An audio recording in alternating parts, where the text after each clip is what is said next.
Let's go now to the new Shadow Home Affairs Minister, James Paterson, joining us live from Canberra. Thanks for joining us, James, and congratulations on your promotion. You must be concerned about Labor premiers going to China and offering such a weak line that undermines our national position, a strong position that federal Labor, to its credit, has been holding on. Thanks, Chris, and thanks for having me. You're absolutely right. Mark McGowan's comments in China on this hot mic moment were completely inappropriate and completely out of line. If you're an Australian politician and you're travelling overseas, you have to leave your partisanship at home. It's not appropriate to attack a fellow Australian politician while you're overseas, no matter how much you disagree with them.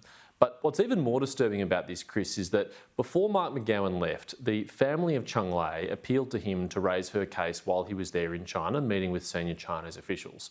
He refused to do so, and he said he wouldn't do so on the basis that it wasn't his job, that that's something the federal government should concern itself with. Well, guess what? Our national security and our defence policies, our foreign policy, that's also the federal government's job.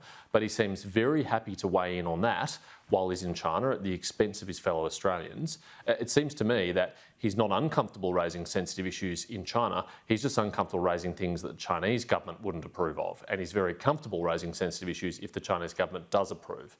That comment about Andrew Hastie having a Cold War mentality is literally straight out of the Chinese government's Ministry of Foreign Affairs talking points. It's one of their most commonly used insults against Western politicians who stand up against them. So for him to weaponise that against one of his own Australian colleagues is a disgrace. It is a disgrace, and McGowan is showing himself to be what communist revolutionary Vladimir Lenin called useful idiots, and that's exactly what he's doing. Now, on to your new job. You'll be responsible in that for border protection, of course. Bit of focus today on people coming here on planes and claiming refugee status. That's always been the case, but they come here with visas, and of course there are more people coming here now because we've opened up our borders. But you, like me, were very concerned about Labor weakening our maritime border protection regime. Now, a month or two have passed now on that.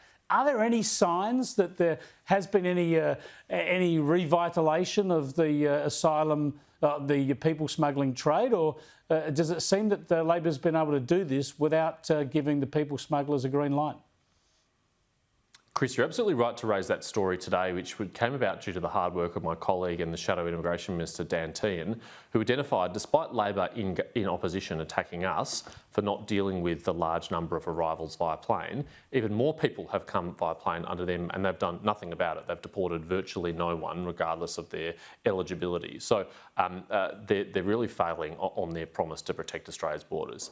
You're right, they have weakened our border protection policies. There were three key measures in Operation Sovereign's Borders: boat turnarounds, offshore processing and temporary protection visas. Well, they've dismantled one of those three pillars. And so far, it hasn't led to the return of that human trafficking misery that we saw under the Rudd and Gillard era. And I really sincerely, genuinely hope it does not.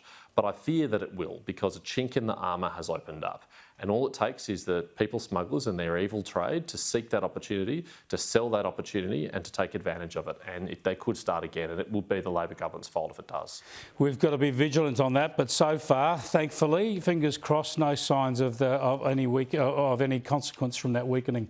Thanks for joining us, Senator. I appreciate it.